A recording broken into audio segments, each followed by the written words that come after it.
First দেখা হলো তোমাদের সাথে। পূজার চরণকে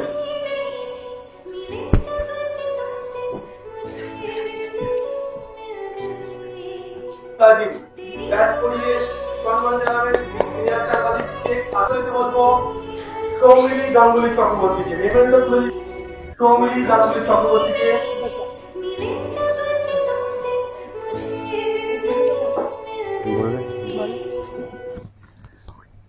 নমস্কার সবাইকে। প্রচুর গুণী মানুষ এখানে রয়েছেন, সেই জায়গায় এসে তাদের সামনে এরকম সম্মাননা পাওয়াটা সত্যিই খুব গর্বের বিষয়। জানি না সত্যি আমরা এতটা ভালো কাজ করি কিনা যে এত গুণী মানুষের সামনে আমরা এই সম্মান পাওয়ার যোগ্য, বাট থ্যাংক ইউ পুরো টিমকে যারা আমাদেরকে এই যোগ্য মনে করেছেন এবং এখানে নিয়ে এসেছেন। আমরা লাস্ট 2 বছর ধরে বিভিন্ন মোটিভেশনাল ভিডিও বানানোর চেষ্টা করছি, যে আমাদের মানে সবাই তো ভাবেন যে কলকাতাটাই বেঙ্গল, সব জায়গাতেই কলকাতাকেই বেঙ্গল হিসাবে প্রেজেন্ট করা হয়, সেটা মুম্বাই হোক বা অন্যান্য জায়গায় গোটা ভারতবর্ষে। বাট আমরা মনে করি যে রেস্ট অফ বেঙ্গল যেটা পড়ে থাকে কলকাতা বাদ দিলে, সেটাই আসল বেঙ্গল। তো সেই বেঙ্গলের মানে বিভিন্ন ঘরে ঘরে বৌমা মা মেয়েদের ওপর যে বিভিন্ন রকমের এখনো অনেক রকমের সমস্যা রয়েছে, সেই সমস্যার উপরে আমরা কন্টেন্ট বানানোর চেষ্টা করি, মেসেজ দেওয়ার চেষ্টা করি, যাতে ভবিষ্যতে সেই জিনিসগুলো থেকে আমরা মানুষকে একটু সচেতন বানাতে পারি। এটাই আমাদের ছোট্ট প্রচেষ্টা। এভাবেই আমরা এগোচ্ছি। আমাদের আশীর্বাদ করবেন আগামী দিনে যেন আমরা আরো ভালো প্রজেক্ট বা কন্টেন্ট বানাতে পারি। Thank you.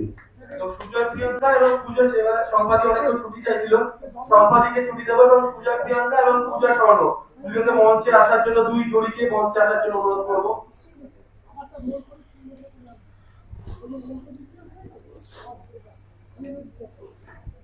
এবার জেলা মুখ সম্মান, জেলা মুখ সম্মানে মুরলিদাকে সম্মানিত প্রিয়াঙ্কা এবং পূজা স্বর্ণ। মুরলিদা আমাদের জেলার অন্যতম অনেক বছর লাইটে এসো সাংবাদিকতা করছে এবং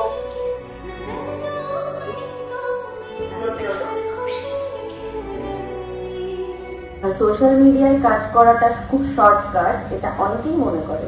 সোশ্যাল মিডিয়া করে, ও আচ্ছা, আবার এটাও জিজ্ঞাসা করে সোশ্যাল মিডিয়া ছাড়া আর কি করো, চাকরি করো না কিছু, করো না কিছু, আর ইনকাম হয়, চলে তো? এই ধরনের কথাগুলো মানে আমাদেরকে প্রতিনিয়ত শুনতে শুনতে শুনতে শুনতে এখন আর কাউকে উত্তর দিই না। এখন শুধুই বলি যে হ্যাঁ ওই আর কি, খেয়ে পড়ে বেঁচে আছি। মানে আমাদের সমাজটা এমন হয়ে গেছে, আমি তাকে ছোট করে বলছি না, 10,000 টাকা চাকরি করে ইনকাম করলে তার খুব সম্মান। আমার ছেলে তো চাকরি করে, আমার মেয়ে তো চাকরি করে, 10,000 টাকা। কিন্তু এই সোশ্যাল মিডিয়ায় কেউ মাসে 10 লাখ টাকা ইনকাম করলেও তার সম্মান নেই, কারণ সোশ্যাল মিডিয়া করে। এটা তো কোনো চাকরি নয়, এটা তো কোনো কাজ নয়।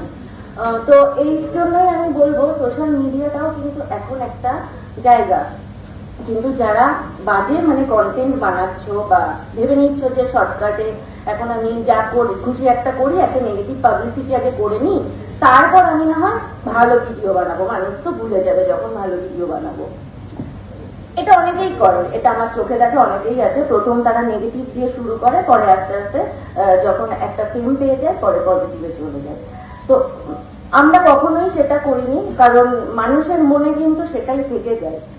তুমি সারা জীবন যতই ভালো কাজ করো না কেন, একদিন একটা খারাপ কাজ করবে, ওটাই মানুষ মনে রাখবে।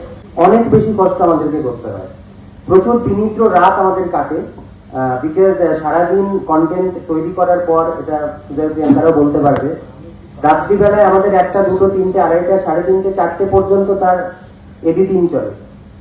সকালবেলা উঠে সেগুলোকে আপলোড করতে হয়, আবার পরের দিনের জন্য নতুন শুরু। আমাদের কাছে প্রত্যেকটা দিন নতুন। একটা চাকরি পেয়ে যাওয়া মানে 1 মাসের সিকিউরিটি থাকে অ্যাটলিস্ট, যদি কোনো নন গভর্নমেন্ট সেক্টরে কেউ চাকরি করেন, বা যদি গভর্নমেন্ট সেক্টরে চাকরি করেন তার তো একটা সিকিউরিটি আছে। আমাদের কিন্তু কোনো সিকিউরিটি নেই, প্রত্যেকটা কন্টেন্টই আমাদের সিকিউরিটি।